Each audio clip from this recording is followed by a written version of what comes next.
Well, good evening, everybody. My name's Neil Hetherington, and I have the awesome privilege of being the CEO of the Daily Bread Food Bank. I want to thank you for coming to this important talk this evening. The idea, the dream that we can make food banks obsolete is something that since the founding of food banks, we have been working towards. And we've been working towards that while at the same time making sure emergency food relief for every Torontonian is being fulfilled, and working through public policy and research to make sure that the systemic issues that are causing food insecurity are being addressed.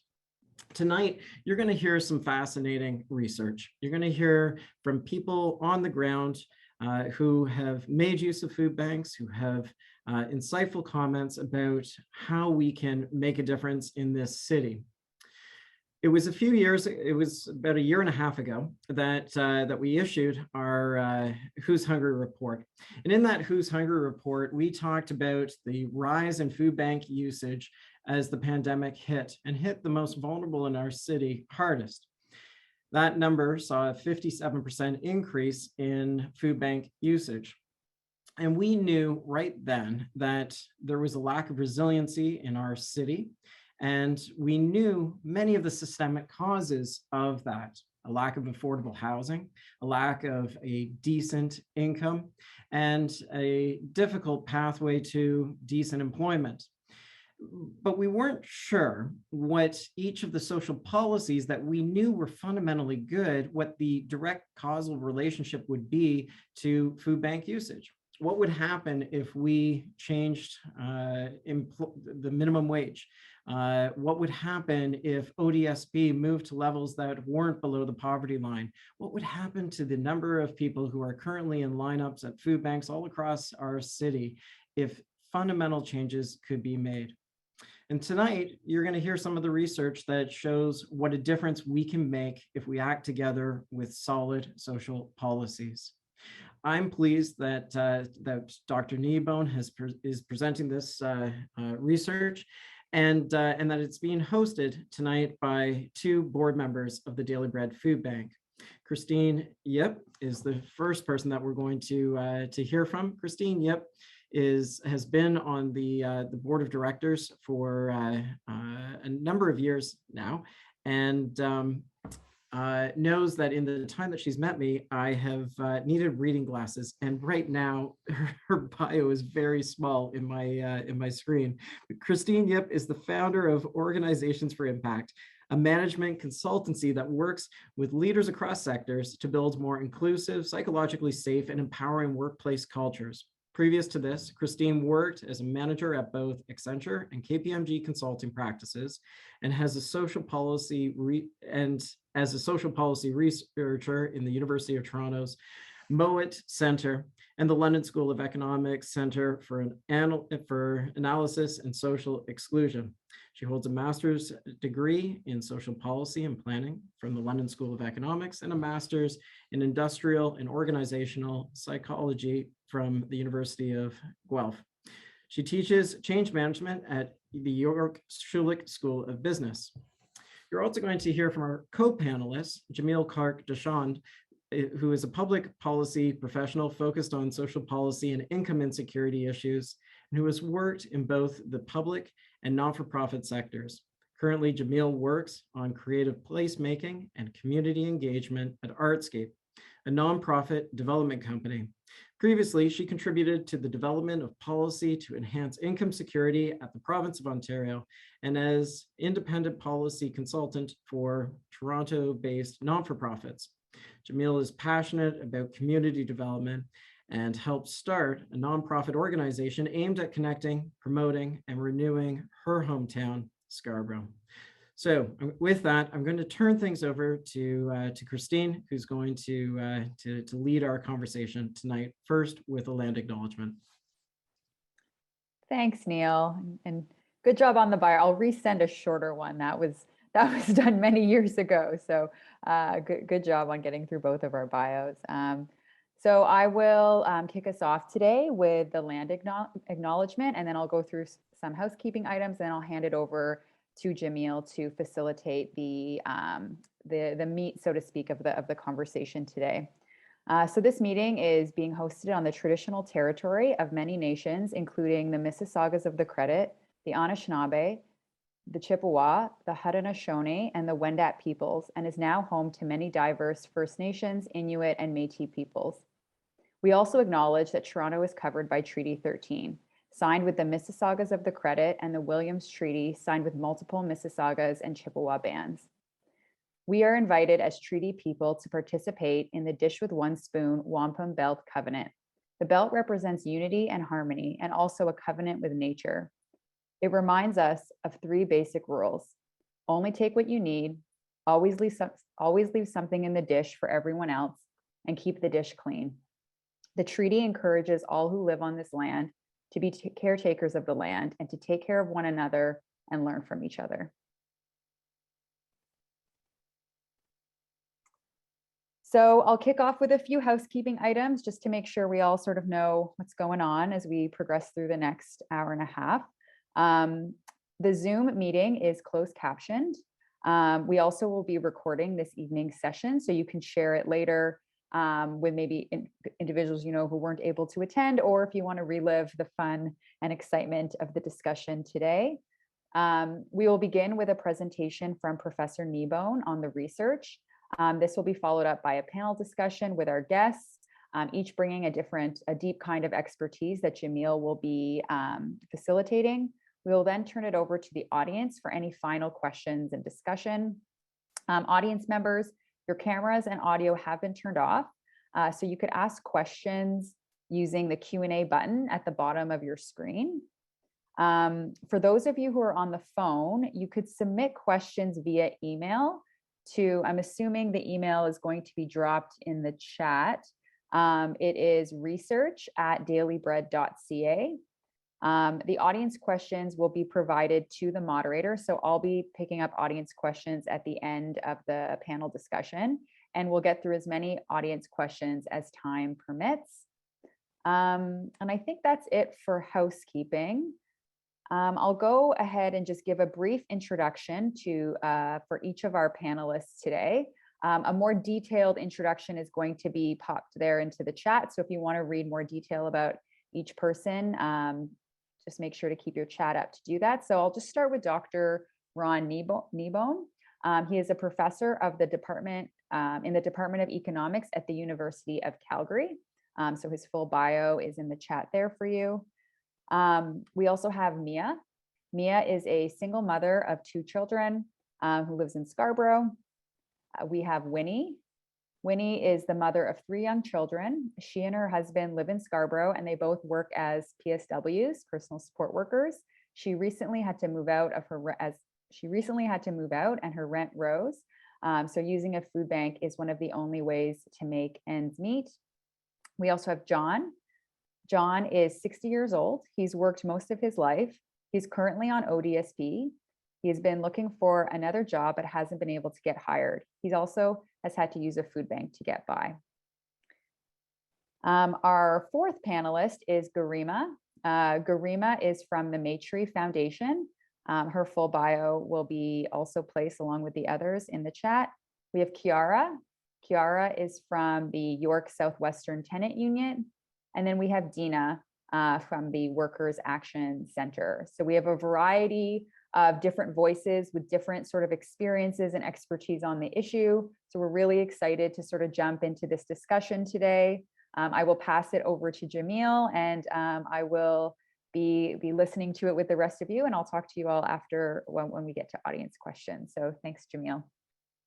Thanks so much, Christine. And it'll be a really quick throw over because I'm about to introduce Dr. Ron Kneebone, who's going to be giving a brief presentation of his research. But before I do that, I'll just say I'm very excited to be helping to facilitate this conversation. And it's always a great night when you get to just really chat with smart and interesting people who are open to share their stories. So I thank you all for being here. Ron, would you like to maybe pop onto your camera, and then feel free to share your screen, and I'll sort of let you take it away and shed some light on some of the research that you've undertaken. Okay. Thank you. Hello, everyone. You'll see over my shoulder, that's my office mood indicator. I put that up so my students know whether or not they should come in my office. You'll see it's pointing up.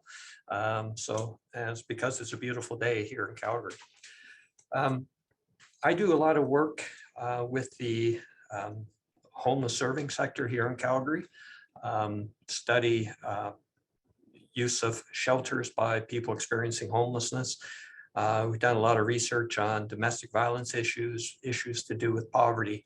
And I've never done anything with respect to food banks before this project, but of course, one of the lessons I want to suggest today is that that's everything that I've been doing, whether it's homelessness or poverty reduction or talking about inequality or even domestic violence issues, they're all related. And that's one of the things I want to stress. So you don't have to look at me anymore. I'm going to share my screen.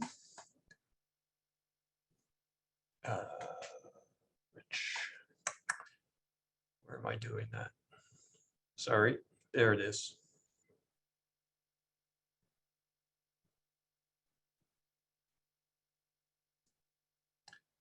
Sorry, I'm having a little bit of trouble finding the share screen. Omar, maybe you can. It should be at the bottom. You should be able to click on the green button. Got it. All right.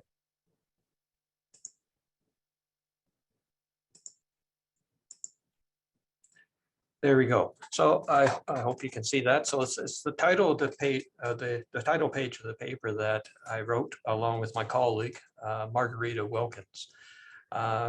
Rita and I have done a lot of work on issues of poverty, homelessness, and inequality issues. If you want to read the paper, there's the link at the bottom of the page. You go there, there's the school's website, and you can find the paper there. It's right on the front page.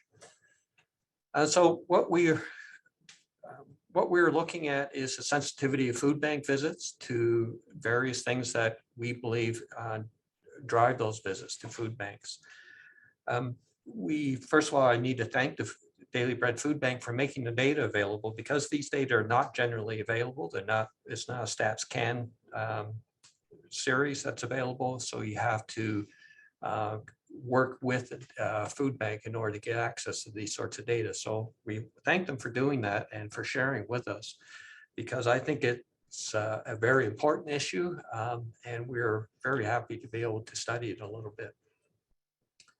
So first thing I want to emphasize is that the social safety net's a lot bigger than people think it is.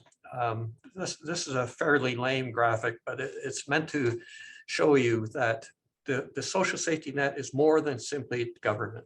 And what the government's contribution to the social safety net is income supports. That's what most people think of. If you get in trouble, you look for social assistance, or what some people call welfare.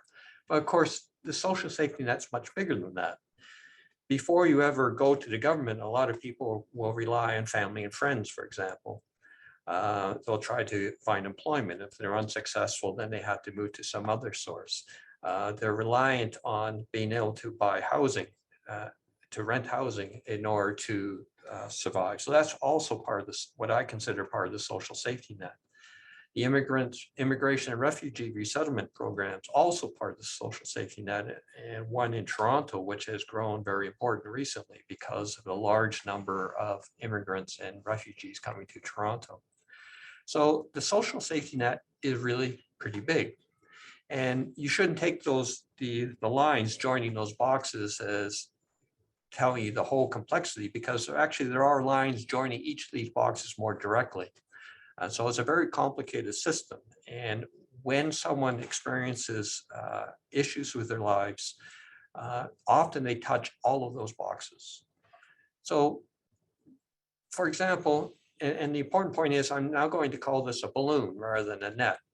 And the reason is because if you squeeze part of this balloon or the social safety net, so for example, if you reduce income supports, and that happens, it's rarely the case the government will actually cut the level of supports to people receiving income supports. But if they don't keep up with inflation, then the purchasing power of income support shrinks. And so that's why I'm trying to show with the red arrows there. Suppose inflation occurs and the government doesn't index for inflation, then that box gets squeezed. And just like the balloon, the rest of the social safety net expands. And in this case, I'm expanding the food bank.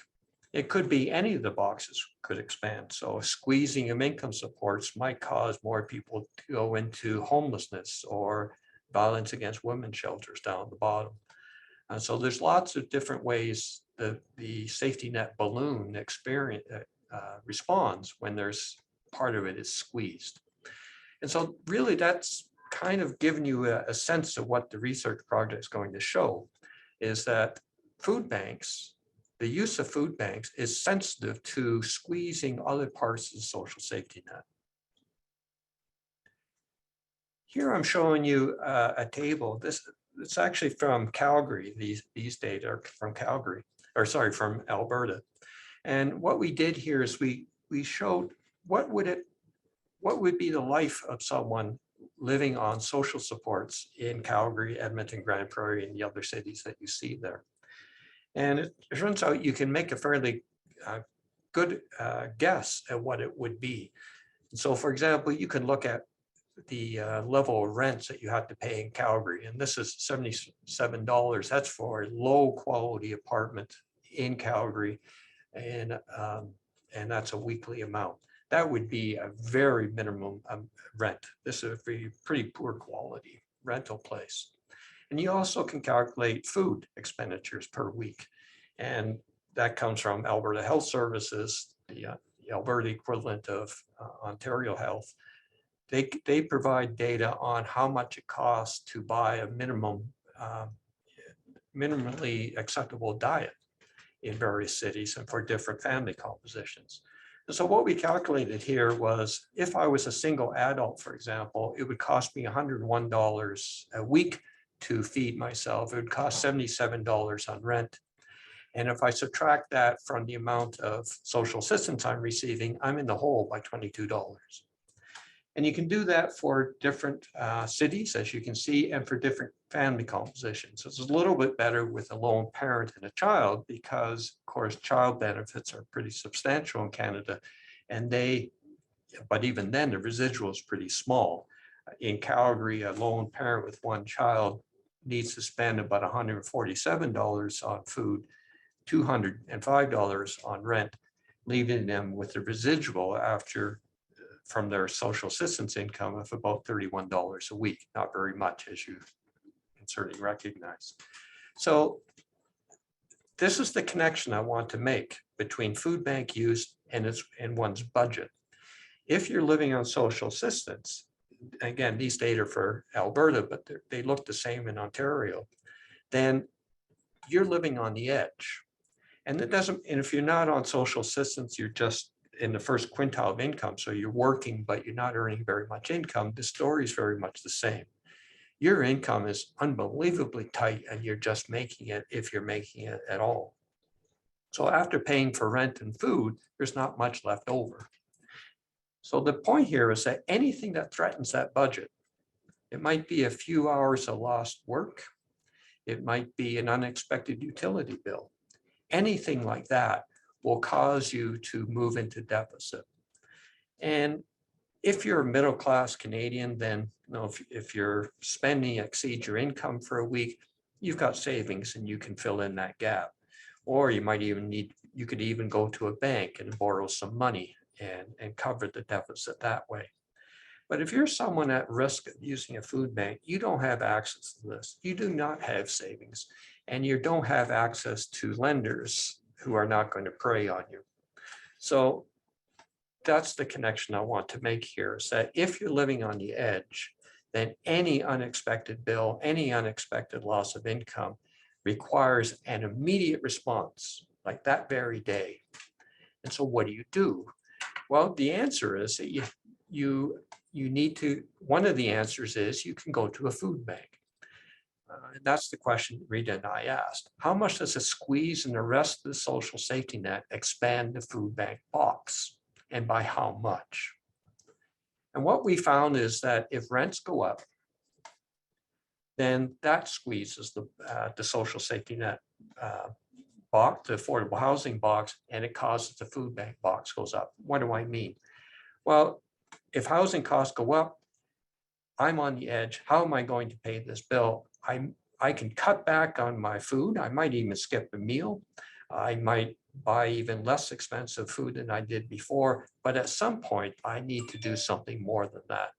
And one of the things that you can do is say, I'm going to cut my spending on food by instead relying on a food bank where food is free. And what we found is that a 1% increase in rent is associated with a 6% increase in food bank visits. So rents have a very large impact on food bank visits. We also found that we looked at the purchasing power of social assistance. What we found in particular was that ODSP benefits were really important. 1% fall in the purchasing power of ODSP benefits is associated with an 11% increase in food bank visits. So this is a very powerful driver of what causes people to go to food banks. If the government does not allow ODSP benefits, disability benefits to keep up with inflation, if inflation eats away at that purchasing power, it's a powerful driver of people into food banks. We also found that if minimum wages are not kept up with inflation, as they rarely are, then that also drives people into food banks. None of this is surprising, of course. If you're squeezing a budget that's already very tight, there's only one way of accommodating that squeeze, and it's to reduce your food bank, your food expenditure by going to a food bank.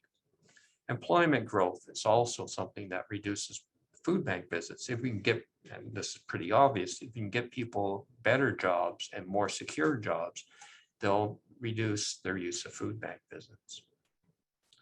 So what? Well, what we're showing here is that food growth in food bank visits is an indication of a social safety net that's in trouble. And an interesting thing about food bank use, the food banks keep the records, they update it daily. If the government would track these data, it would be a very good real-time source of information on what's happening to people who are relying on the social safety net. You wouldn't have to wait for the end of the year to decide what happened to the number of people on social assistance or anything like that. You could observe it from day to day. Just observe what's happening to people visiting food banks. If those visits are going up, it's a clear indication that the social safety net is failing people and some steps need to be made. I said in the paper, I think that food bank visits are like a canary in a coal mine. When the canary dies, it's a signal that there's something wrong. And I think that's also true with respect to the social safety net and food bank visits. So what do we do? Well, I think the policy responses are obvious. At the very least, governments need to maintain the purchasing power of disability benefits. To allow inflation to eat away at disability benefits is a guaranteed way of driving people into food bank visits. We're about to observe a pretty high rate of inflation in this country. And unless the government increases the purchasing power of disability benefits, I will guarantee you there's going to be an increase in the number of people using food banks. The government also needs to protect the purchasing power of the minimum wage. Again, you have to keep up the minimum wage with inflation. We need to focus on enabling people and families in straitened circumstances to maintain their shelter, because without threatening the food bank, their food budgets. There's lots of ways of doing that. You can have rental assist programs that enable people to limit the amount of the budget that goes to their rent, so they can continue to afford food and not have to rely on food bank budgets or food bank visits. There's a lot of solutions to this. As a friend of mine used to say, there's no rocket surgery involved in any of this. These are pretty straightforward and easy to understand solutions. We know what the problem is. We just need governments to go ahead and do that. So That's it. That's the presentation.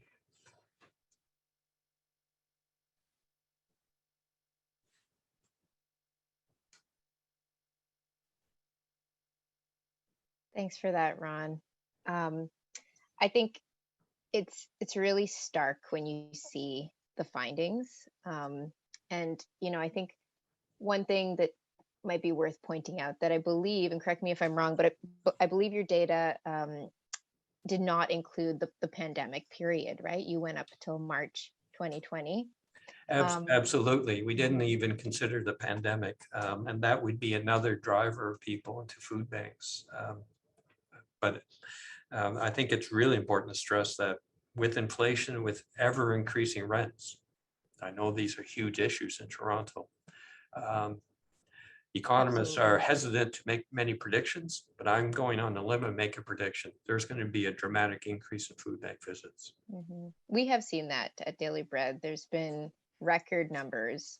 I'm sure our Daily Bread staff could probably share some details, but the Who's Hungry report certainly paints a picture of a market increase in visits to our food banks across Toronto. So certainly we are seeing it in real time. And I think it emphasizes that, economic shocks, any sort of shock or major societal disruption is just going to exacerbate the issue even further. So puts kind of a greater pressure to make sure we have stability and people have stability in the regular, more normal times, right?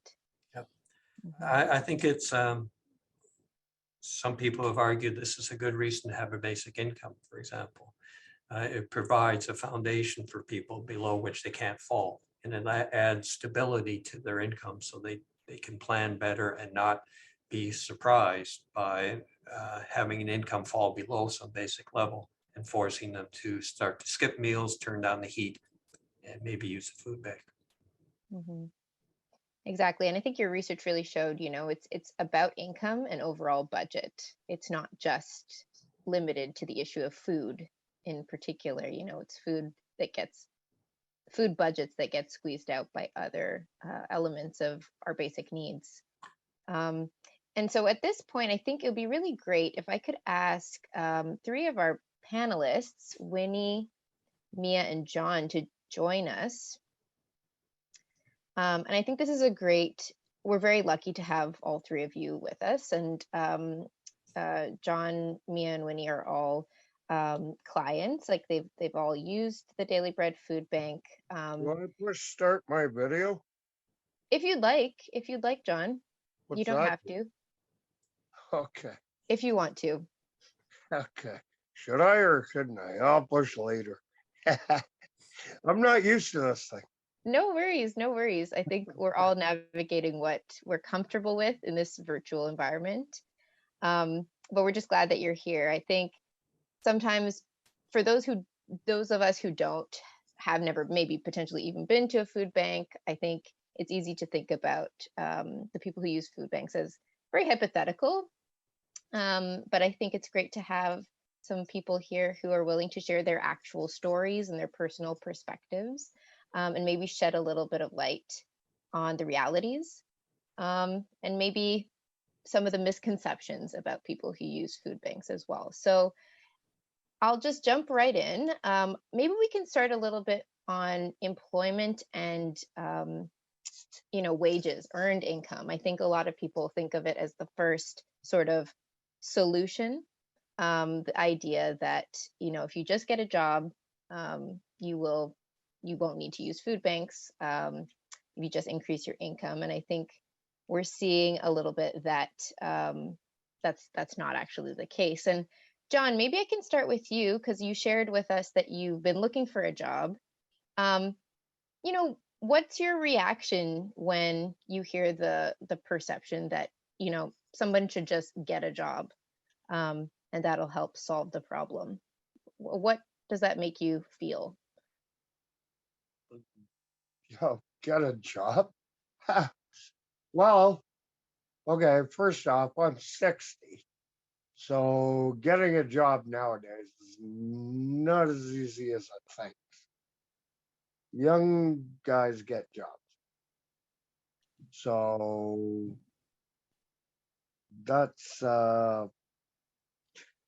that's over the clinic. I don't even know what to say on that, but I would like to say something.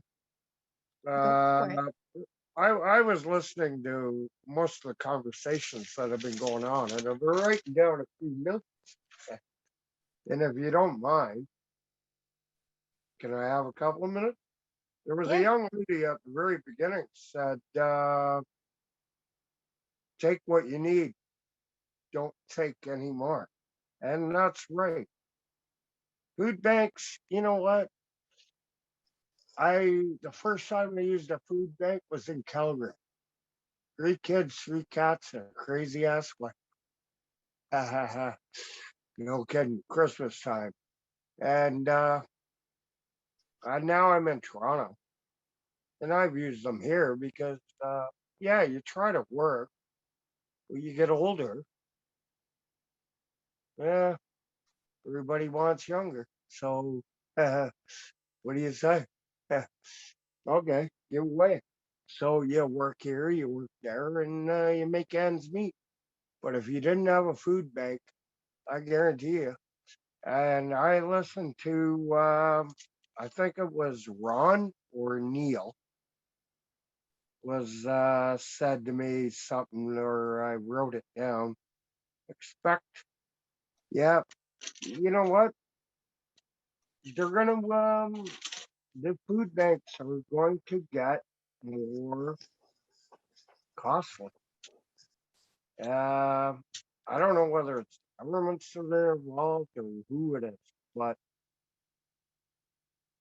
um, rents are way up.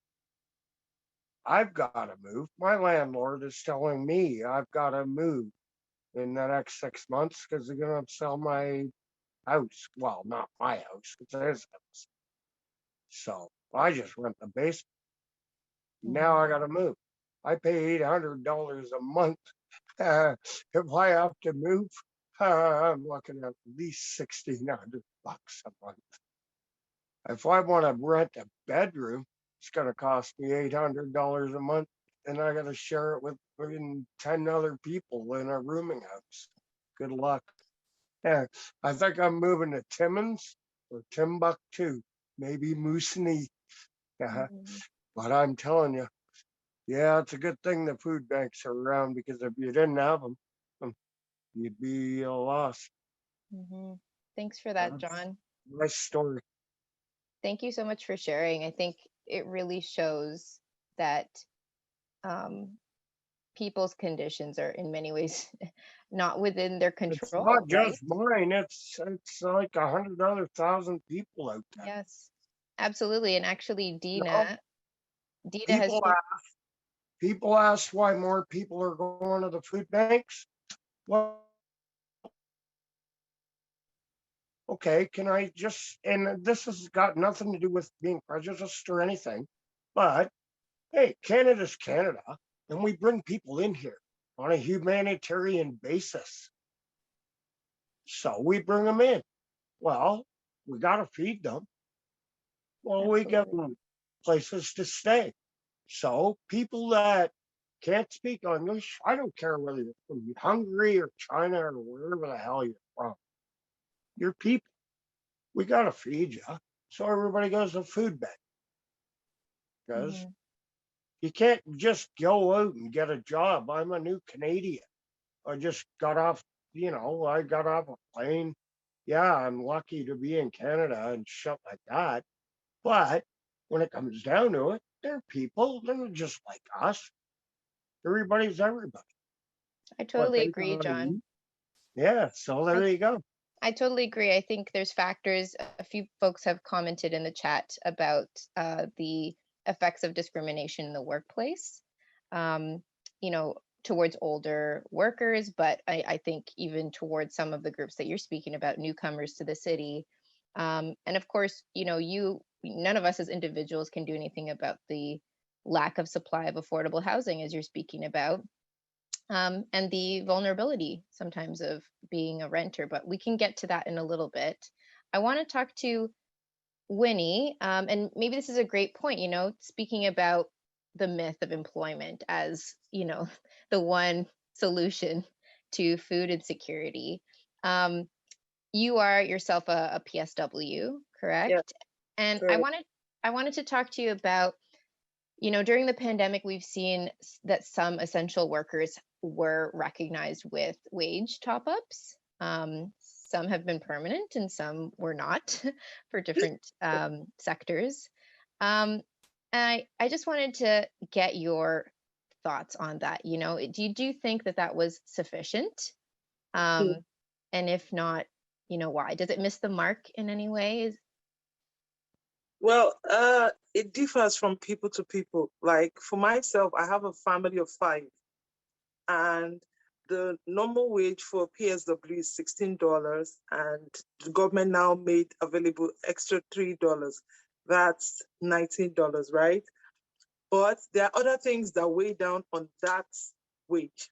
There's utility bills, there's gas prices, there's rent, there's childcare. Like for myself, that my kids have to use the daycare while I'm at work. There's childcare fees and other things that bear down on that wage. Personally, I and my husband, we're PSWs, and we've been trying to do, for the most part, to manage ourselves what we have. But last year, 2021, December, for 3 weeks, my husband caught COVID, and for 3 weeks, all of us in our family unit were at home. We didn't get EI for some reasons I can't explain, and we didn't get the COVID benefits either. He applied. I'm a newer PSW. He's been in the job for like a year plus, but I joined last year. So for some reasons I didn't qualify, but he did, but he still didn't get the pay. So for 3 weeks, my family didn't go anywhere, and we didn't have any access to getting all the stuff from the outside. Okay, when we came out from the isolation and we got back to work, January, our landlord said he was selling his house. So we had to move. We went from a rent of $1,550 to $2,400. And then we had to cut down on certain things, food part of it. So we weighed our options, and the food bank was readily available with some needs, some food items that our family needs, and will help us save some money and channel those monies to some other needs for the family. So we went back to using the food bank. So these 2 ways are, so you're seeing that being with a full-time job and with a supportive husband, even though both of us are working, isn't even sufficient for a family of 5. We still have to find a way to balance the whole thing. So even with the wage increase of $3 from the government and whatever, it's still not enough.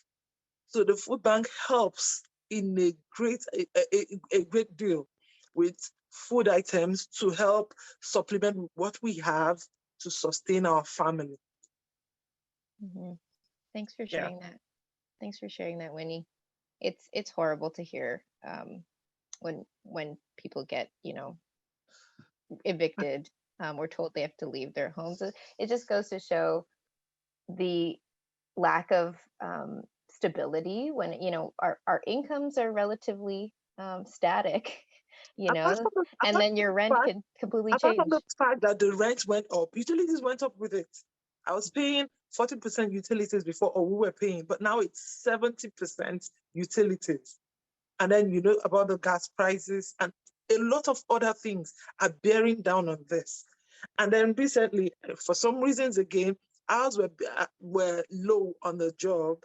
So instead of full-time hours, maybe I work like 40 hours a week. Now I work like 30 hours.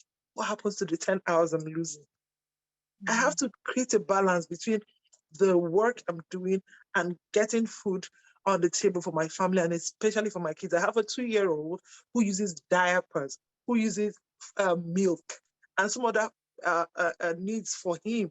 And then I have a 4-year-old, I have a 7-year-old. My kids are very little, and the demands are high. They outgrow clothes, shoes, on a daily. The clothes you wore for them last month won't fit them in the next 1 month. My 2-year-old, his legs keep growing, like the shoes we wore 2 months ago don't fit right now. The 7-year-old, the same thing. So all these things are bearing down on this income, which is taxed. And then whatever I go home with still doesn't help the family. So we have to do what?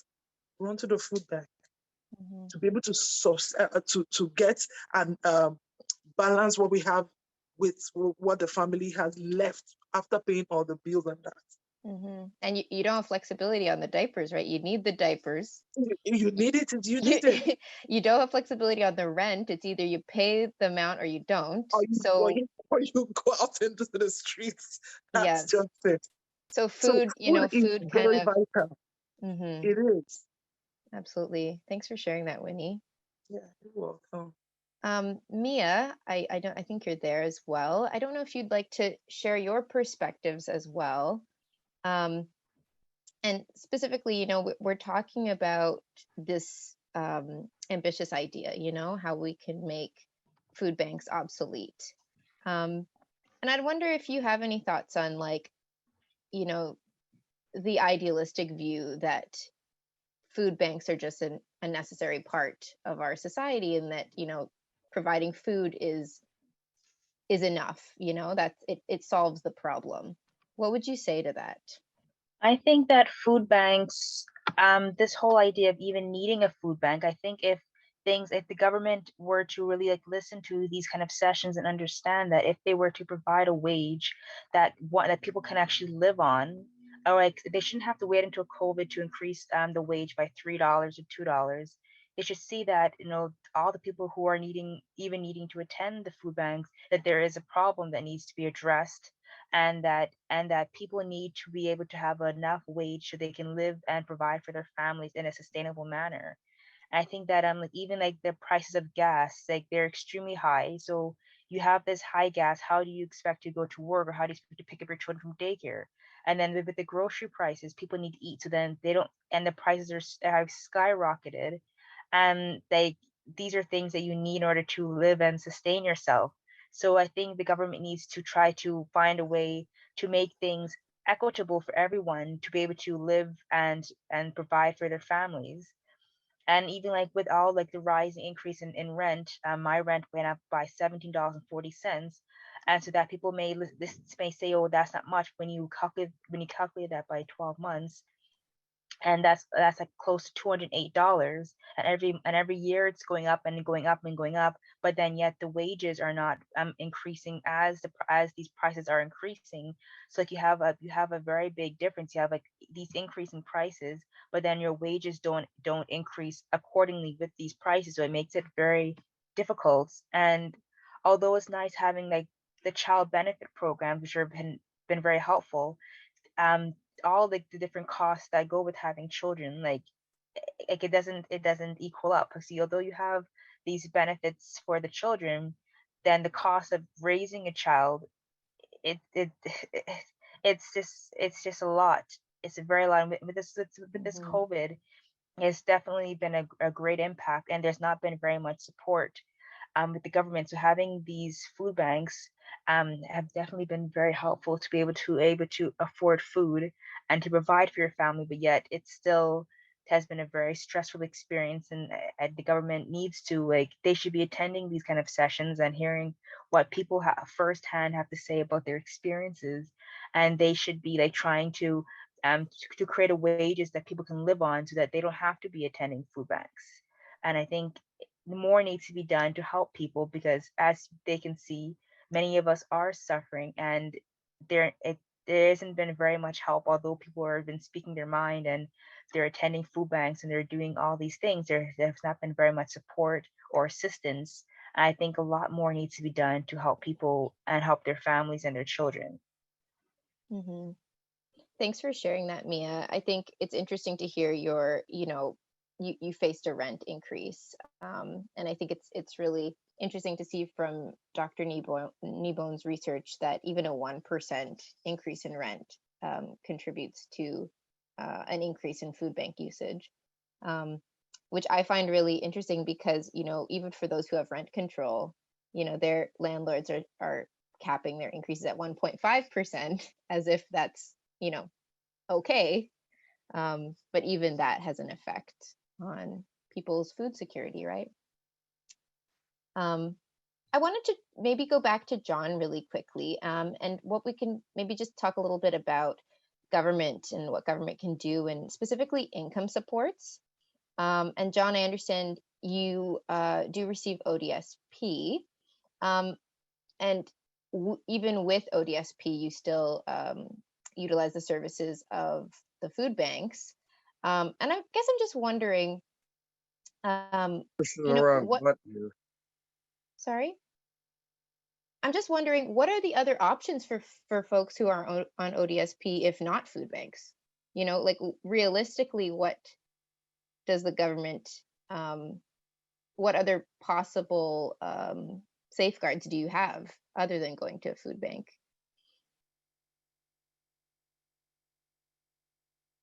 Not too many. Mhm. Yeah, and I think it says a lot, that even with ODSP, and an acknowledgement that potentially, you can't work, that they're still not covering enough for you to meet your food needs. In your opinion, what does government need to do to help ensure that you don't need to use a food bank? Do you have any thoughts on that, John? Um,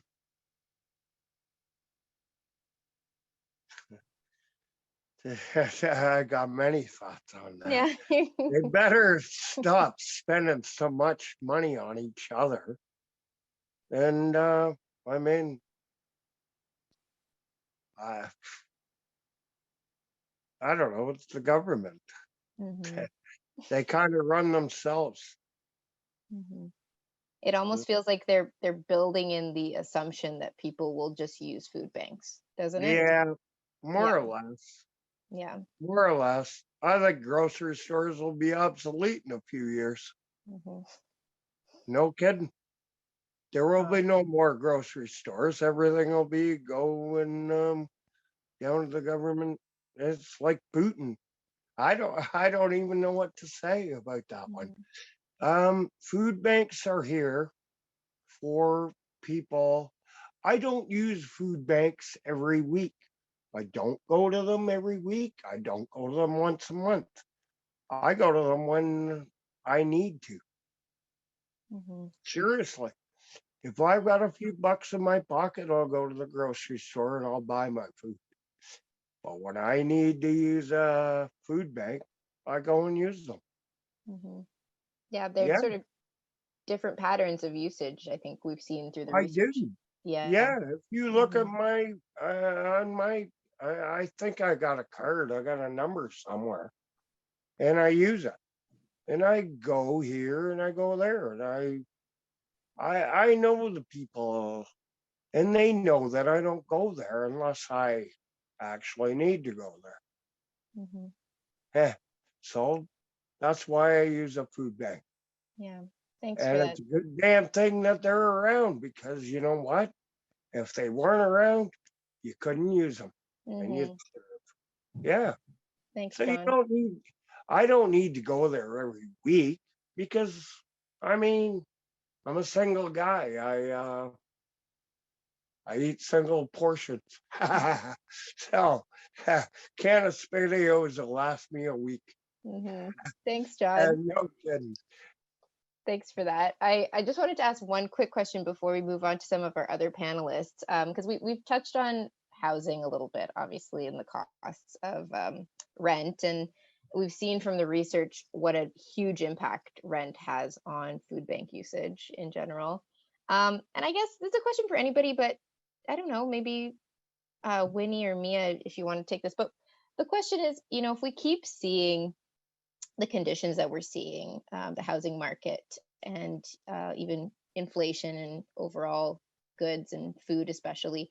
What do you think the city is going to look like if nothing changes?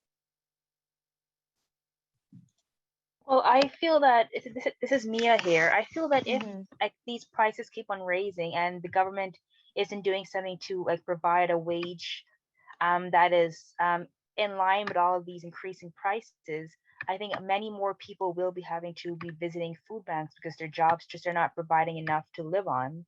And I think that would make for this will become a very poor situation. It'll be very I guess it'll be very sad. Um, people that who maybe never had to go to food bank in their lives will be having to be now attending because they have to decide whether or not they're going to put food on the table or they're going to pay their rent. And I think that people have to make that kind of decision and that sacrifice is something that the government needs to consider and to try to make changes so that people don't have to be faced with that situation. Mhm. Thanks so much, Mia. On that note, I'd love to welcome our three other panelists to join us in the conversation. You saw their bios earlier, Kiara, Garima, and Dina, all of whom are contributing to great advocacy towards income security, food security, workers' rights, tenant rights, and I think it'd be great to hear a little bit from them about action, how can we change things a little bit? So maybe we can start with you, Kiara. You're doing a lot of on the ground work, building by building and neighborhood by neighborhood. I wonder if you could speak a little bit to the burden of some of that, change making work on folks that are already quite vulnerable. Can you speak a little bit to that? Thank you, Jamila, and thank you to the panelists and Dr. Kneebone who've already spoken and shared experiences in the study. Absolutely. So, like it was mentioned in the chat, my name is Chiara Padavani, and I'm the co-chair of the York Southwestern Tenant Union. And we do a lot of on-the-ground organizing, fighting for tenant rights, fighting for the right to housing, building to building, door to door, neighbor to neighbor. And Jamila, absolutely, it's hard work. It takes a lot of energy from tenant organizers who are already stretched, both in terms of their budget, but also in terms of the time you have left to do that. But I wanna also emphasize and just mention some 3 key organizing principles that we keep in mind, because it's true that it is a lot of work. But there are 3 things I always like to remind myself and that we always like to remind our members when organizing for change and organizing for our right to exist in the city of Toronto and keep a roof over our head. The one thing is that you're not alone. When it comes to the pressures of the housing market that sometimes feels like you have the whole weight of the world on your shoulders, that feeling, I can guarantee you, your neighbor down the hall, your neighbor down the street is feeling that same pressure because this housing crisis is impacting tenants all over the city. So the first thing that I like to always remember is that you're not alone. The second thing is that if you're not alone, you are stronger together with your neighbors. It is a very scary thing to go up to your landlord or go up to your superintendent and say, hey, I'm not going to be able to make rent this month because, I can't handle the increase. My wages hasn't gone up. That's a scary thing to do by yourself. But when you get together with your neighbors and you do it collectively, it goes from being a scary thing to do by yourself to an empowering thing to do as a community, as a collective, and demand your right to housing and to exist in the city that you work in as an essential worker, like we've heard from some of our panelists, city that you've spent your whole life working in and now are trying to retire as a senior but can't make ends meet. That goes from being a scary thing to an empowered thing. And the third thing is that if you're not alone and if you're stronger together, the third thing is that when you fight together, you can win together. And at the York Southwestern Tenant Union, we've had so many examples of victories that have come out of on the ground tenant organizing, neighbors getting together and saying enough is enough. We can only be squeezed so much. You can only squeeze so much rent out of us given the conditions of the world right now in this housing market.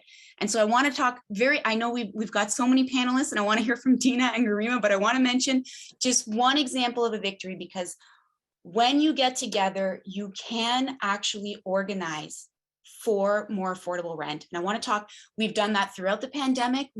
We've prevented dozens of evictions during the pandemic, rent evictions of our neighbors by organizing our community. But I want to focus on one example of organizing that happened in 2019 that is specifically linked to rent increases, because that's what Dr. Nibon's study talks about, is what does a rent increase actually mean for someone's food security at home, putting rent on the table.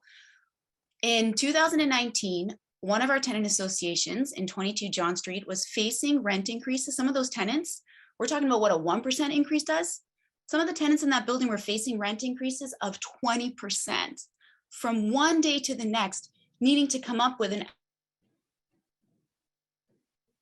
Oh, Kiara, I don't know if you can hear us, but you seem to be frozen. Is it just me? Dina, Garima, it's okay. Okay, well, we can come back to Kiara. I think she's kind of getting into where I wanted to go, which is a little bit tactical, like practical ideas for how we can have an impact. And Garima, I know Maytree has a policy school.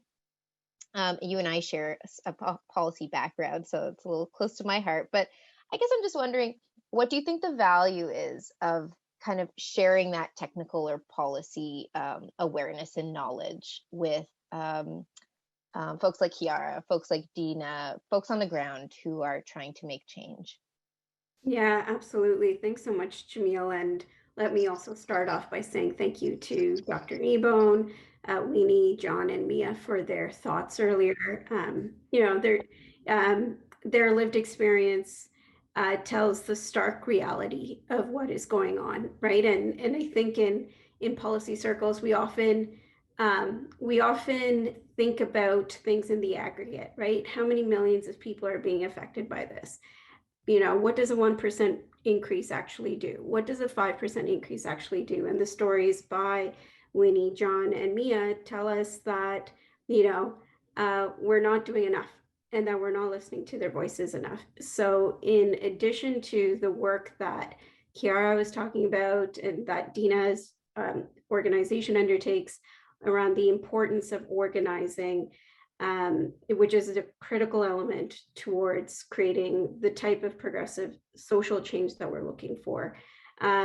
I would contend that policy change and policy advocacy is really important in a kind of chessboard kind of way, because you have to understand what drives government and what drives government decisions and how the sausage is made, so to speak, to understand where the pressure points are and how to apply pressure when those pressure points emerge.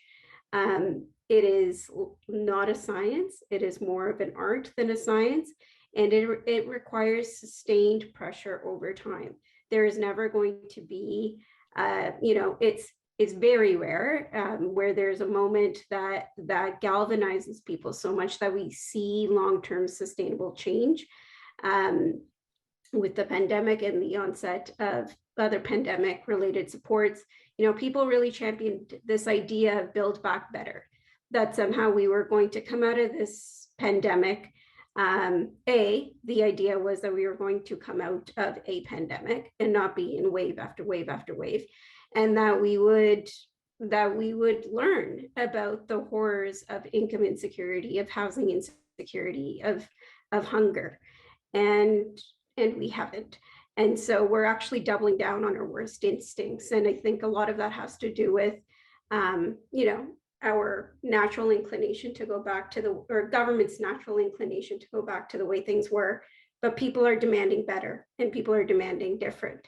And so through our policy school, what we aim to do is work with nonprofit organizations like yours, the Daily Bread, who see firsthand the impacts of a fracturing and tearing social safety net, and to provide them with the tips and tools of the trade to help strengthen their advocacy efforts in policy circles.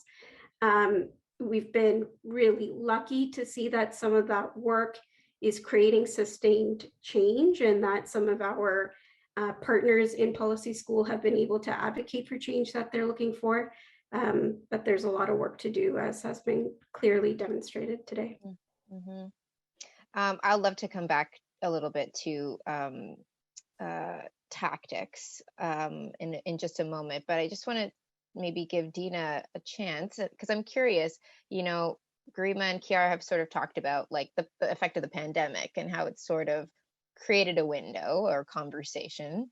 And I imagine it's probably galvanized a lot of workers. And I'm curious, in your perspective, how do you empower folks who are struggling and sometimes in crisis to be able to, you know, take on that role of becoming an activist or using their own voice for advocacy? Like how do you pull people in? I mean, yeah, I mean, I think we've seen a sort of a 50% increase in our membership. We've had a lot of workers, a lot of people who have been excluded from getting the COVID benefits, like Winnie's experience, a lot of people that weren't able to navigate the system and kind of get the benefits that they should have gotten.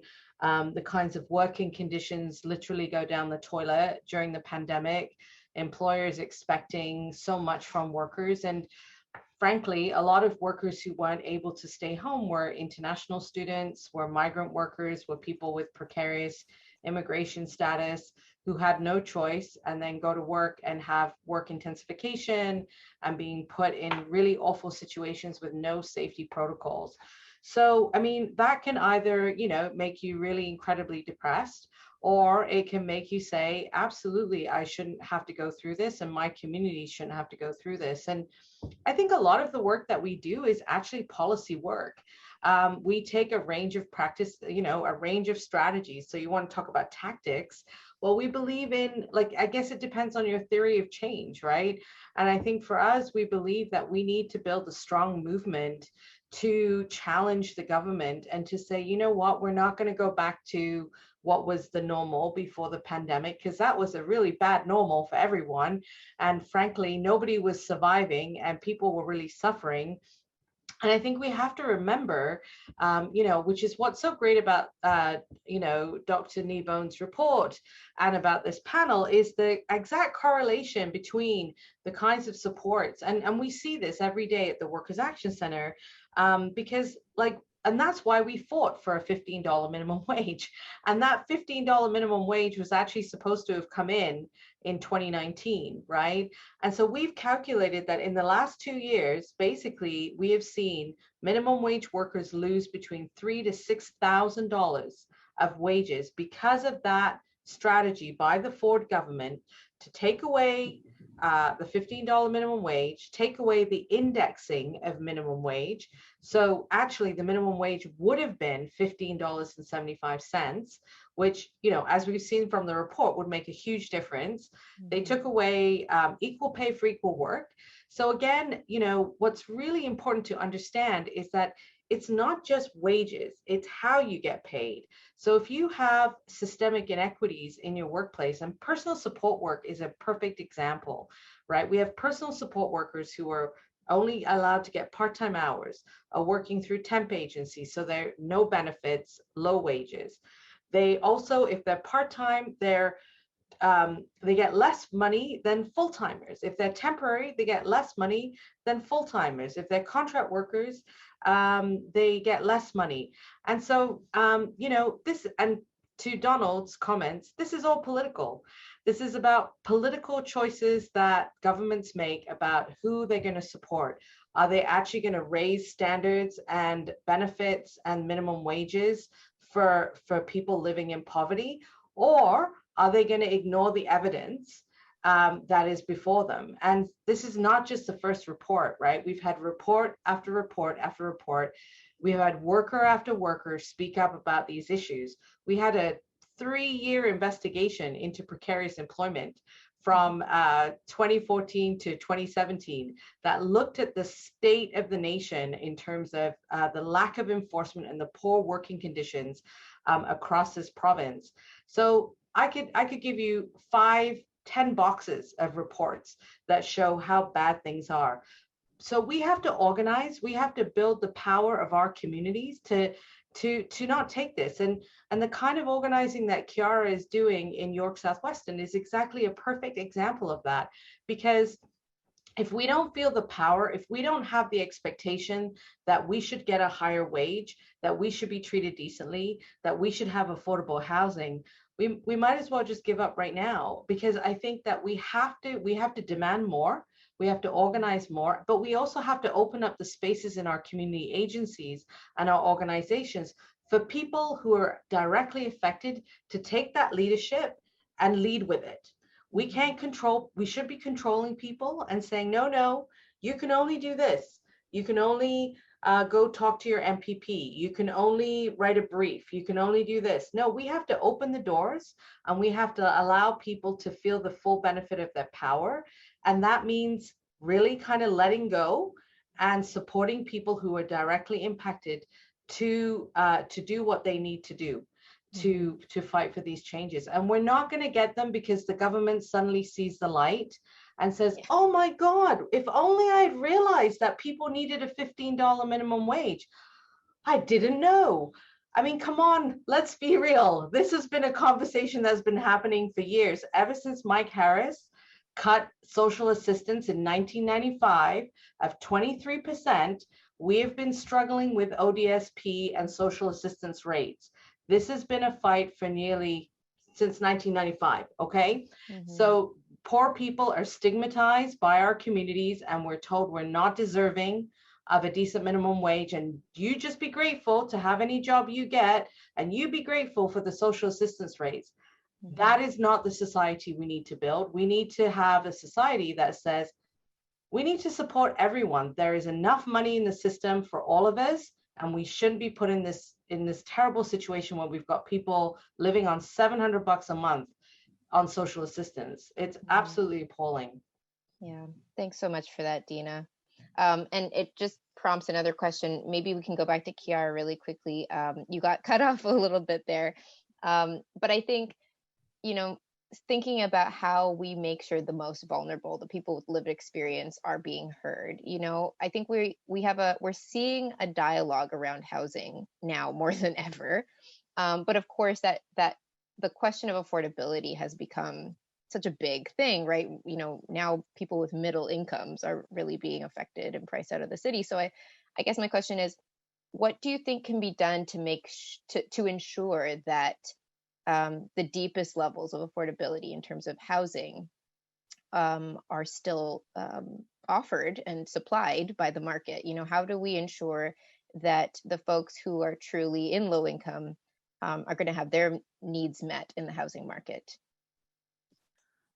Thank you, Jamil, so much for that question. I know I got cut off right before I was able to share the victory. And to just further Dina's point about the power we have, I want to make sure I don't miss that. And that is, despite the fact that the law was not on our side in 22 John because it wasn't protected by rent control. Similarly, the provincial government cut rent control in 2018, the same way they delayed minimum wage increase to $15 back in 2018. So tenants in that building didn't have the law on their side, they didn't have the premier on their side, and they definitely didn't have their landlord on the side for trying to increase the rents that high. Despite that, they got together, organized a tenant association, put pressure on their landlord, and brought those rent increases down from 20% to 5% for everyone in the building. That is what the power of organizing can do. That is what can happen when you get together with your neighbors, realize you're not alone, are stronger together, and actually stand up for what's right and what's just in the city. So I wanted to just make sure that we share that. And to answer your question and go back to what's needed, recently there was, I think it was just today, the government announced a plan for affordable housing. And if you look at the plan, it focuses exclusively on supply, like as if just building some more houses. I mean, this apartment that I'm talking about in 22 John, that was finished, the building was finished in 2018.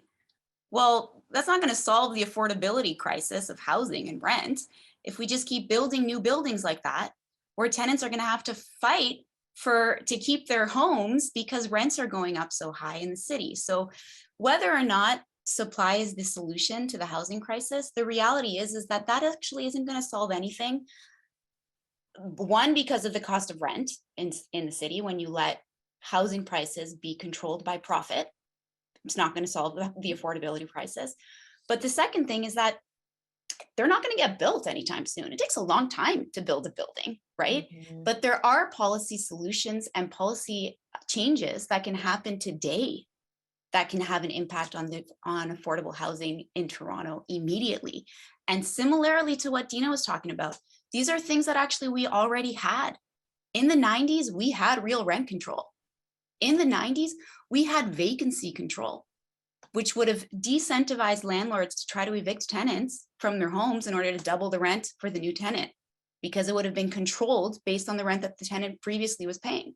We had that. We had that in Ontario in the 90s.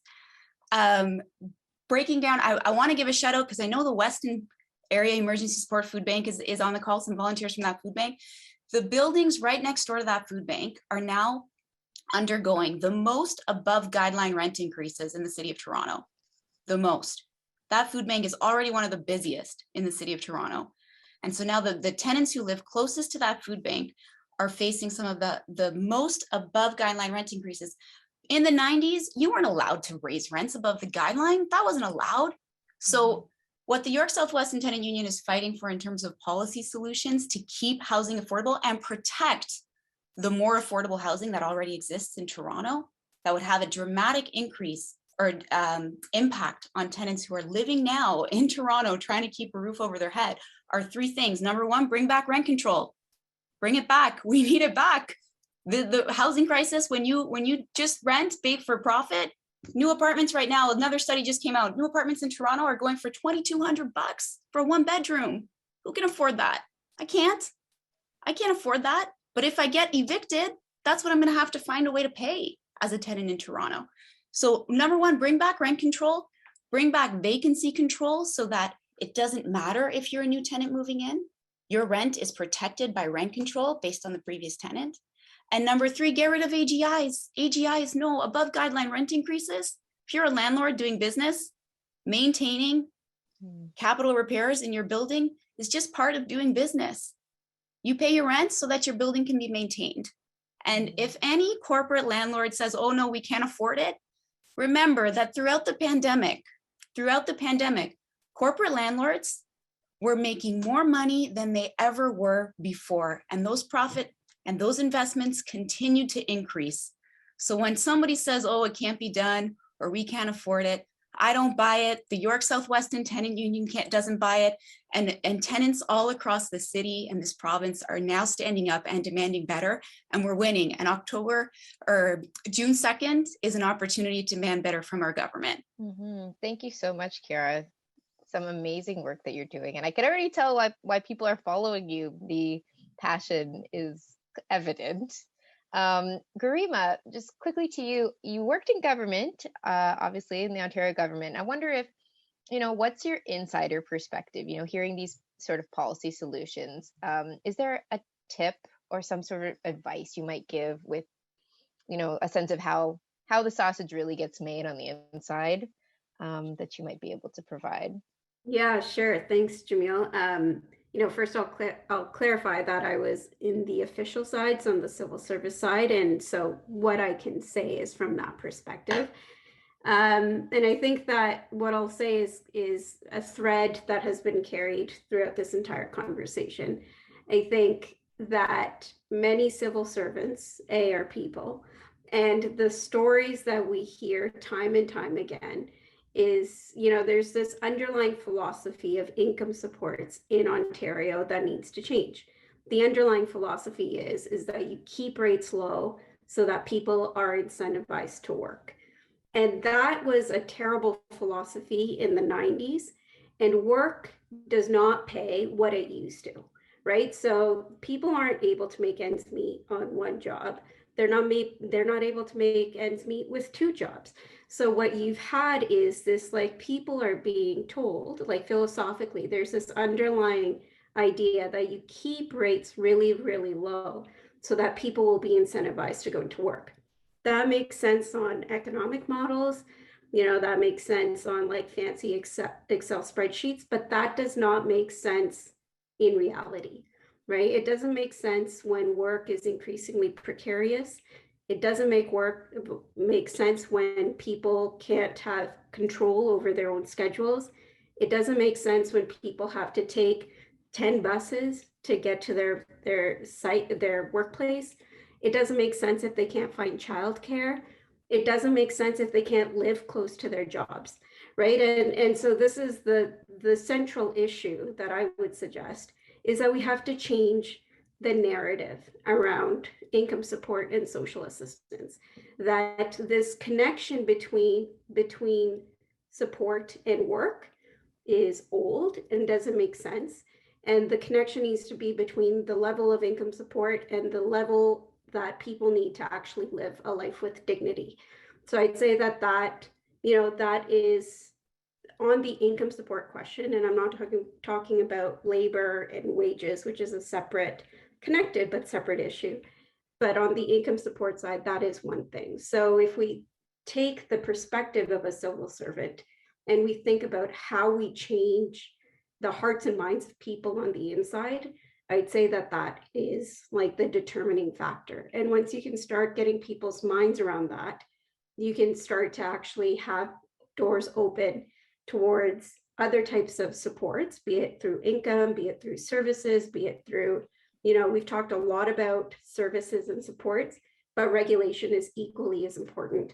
Unless you're shaping the rules of the game, it doesn't matter how much income supports go up if rents keep going up, 10% every year. Doesn't make sense. And we've actually seen that in Toronto over the past year. This isn't hyperbole anymore, it's reality.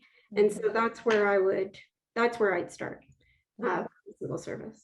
Thanks so much, Garima. It's a whole culture change, right? And I think dignity is the key word that often gets missed and really not fully captured. And I think, events like today and many other opportunities to engage people with lived experience, I think would go a long way to actually demystify the lived experience a little bit more and humanize it a little bit. And so maybe I'll give the last question before we take some audience questions to Dina, because you're right there, you're in the heart of it and you're on the ground and you're working with workers.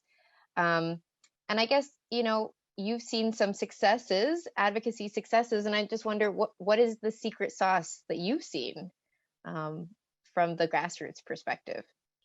I mean, I think it's really responding, I think it's the secret sauce, I think, is opening up the space within our organization for workers to take the lead on the issues that they care about, right? And I think that over the years, what we've seen is a real kind of sort of people are passionate about not wanting people to go through what they're going through. And you can hear it from, John and Mia and Winnie's perspective too. Like it's crazy what they went through, right? Like that Winnie's working their family's working 2 full-time jobs. And so I mean, we can accept that reality, or we can say things should be enough. Like one job should be enough to pay our bills and to be able to look after our family. So what do we do? And so we have a lot of organizing meetings. We have a lot of places where people can come together and to sort of think through what are those solutions. And then all of those workers came together to launch a set of demands that they themselves voted on, which we launched last year on May 1st. It's called the Justice for Workers set of demands, because we said, like, what do you think will make a difference, right? And I think that that's the thing. It's like, instead of us sitting in our offices and making decisions on behalf of people, I think we need to sort of bring people together and directly sort of say, what will make a difference in your life? And so workers came up with a set of demands that range from fighting for 10 paid sick days,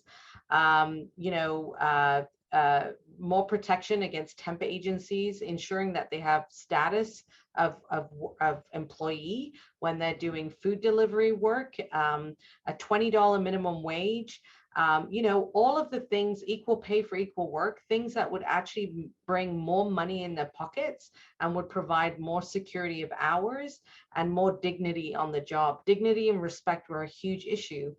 And so the secret sauce is then saying, okay, so those are the demands. How are we going to do it?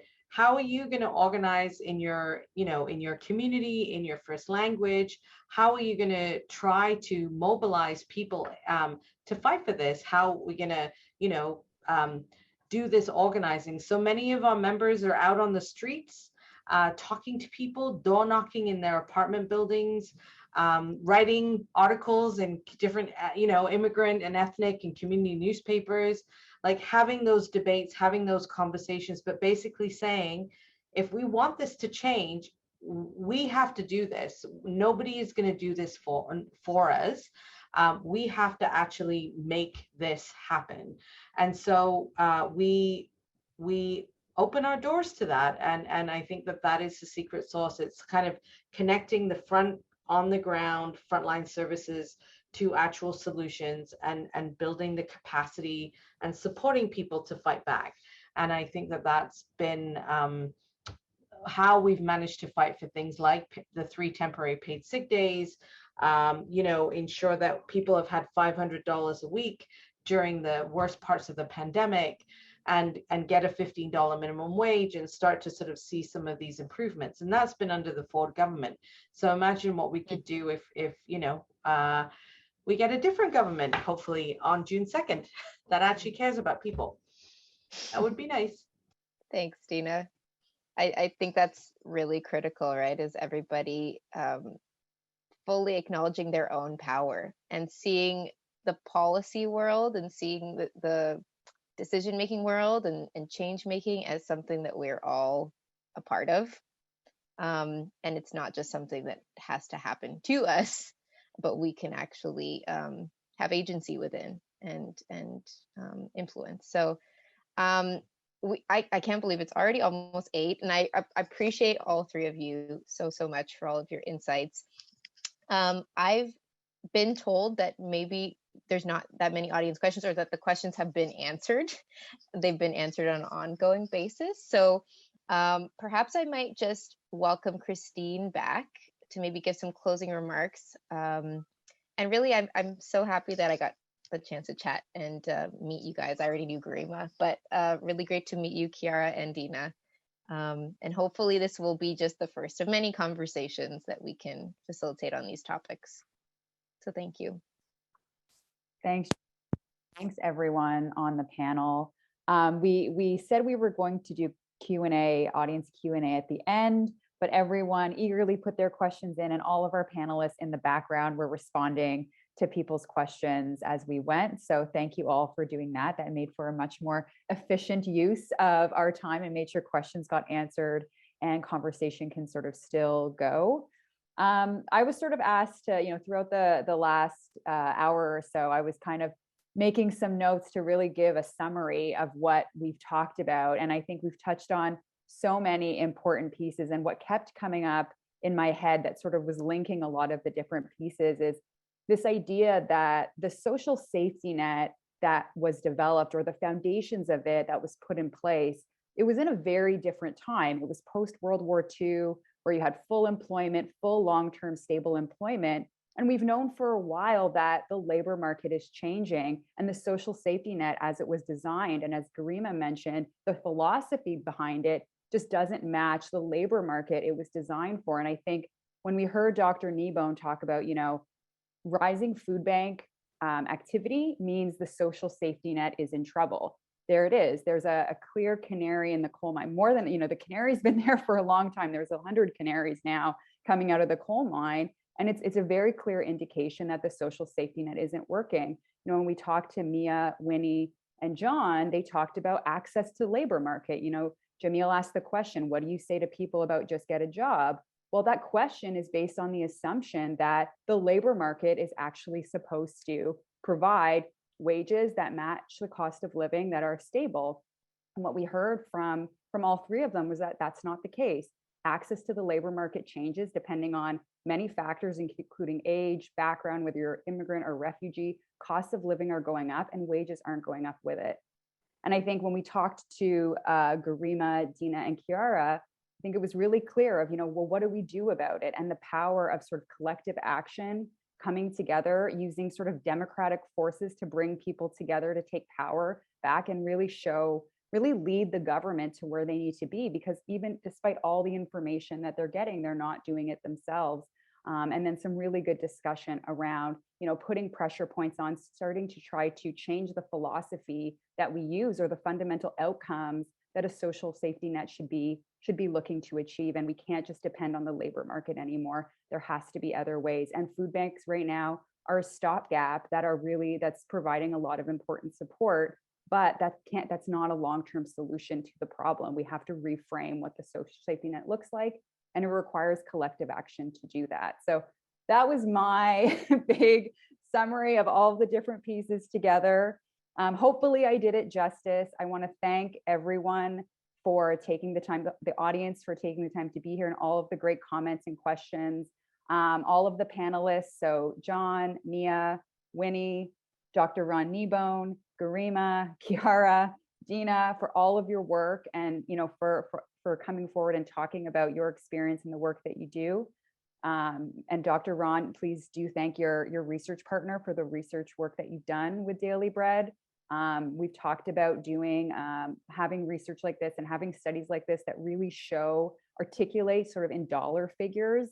A lot of the stuff that you mentioned, we know these things, but to have it actually documented, to have the analysis behind it makes it so much more powerful to have those conversations. So, on behalf of the Daily Bread, thank you. And thank you to Jamil for all of the, navigating 6 panelists in a 45-minute session. Jamil and I were talking about how to split the role, and she definitely took the heavier weight. So really appreciate that. And you did a really great job. So thank you so much. And I think that's all my thank yous. Am I forgetting anyone, Jamil? And the Daily Bread team for putting this together. Thank you very much. Going forward, please read the report, send it to people keep an eye. Daily Bread is continuing to do advocacy work in this area. And so please do keep an eye on the continuous reports that will come. We're going to have our next Who's Hungry in the fall. And please do reach out if you have any questions. And Jamil, if there's anything I forgot, please jump in. No, just a shout out to the Daily Bread policy and advocacy team who do wonderful work, and they truly believe in the power of advocacy. Yeah, a small team with a big voice. And I think this report really adds to that. So I'm really excited we got to have this conversation. So with that, I will wrap it up, and I think the event is done. Have a good night, everyone, and hope to see you all at our next event that we'll hopefully have soon.